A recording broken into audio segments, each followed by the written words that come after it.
Il-Borża ta' Malta għaddiet lill-Gvern, azzjonist ewlieni tal-istess borża, dividend żejjed ta' €2 miljun.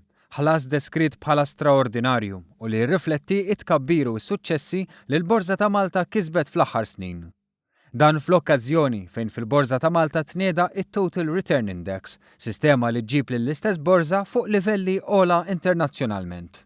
Sistema li fi ftit kliem, spjega iċ-Chairman Joseph Portelli, fil-kalkoli tagħha ma tinkludix biss il-valur tal-isħma li jiżdiedu minn żmien għal żmien, imma anke il-ħlas tad-dividends li kieku dawn kellhom jiġu investiti lura fl-istess sistema.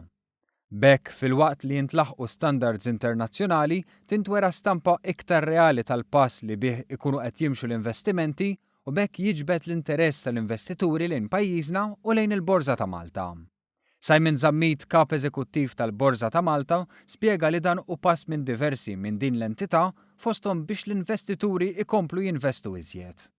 Dan huwa l-ewwel pass li qed nieħdu biex nedukaw lill-investitur fuq il-reinvestment programs li qed naħdmu fuqhom u li għandna nniedu sal-aħħar ta' dis-sena.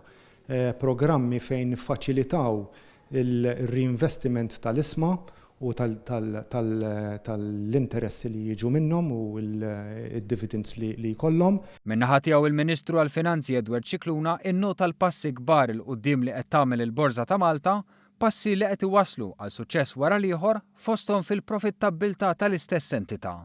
Naraw attività waħda fuq oħra hawnhekk u tirrendi anke l-Gvern il-fatt li llum ġejt mogħti check extra minn tas-soltu, ġifieri over and above ta' €2 miljuni tfisser li hawn attività ħajja. Sadda nisimgħu ħafna affarijiet sbieħ mill-Borża, shares ġodda, bonds oħrajn, kumpaniji barranin, dan huwa kif xtaqu il-Gvern l-Stock Exchange huwa kuntent ħafna kif inhu sejjer.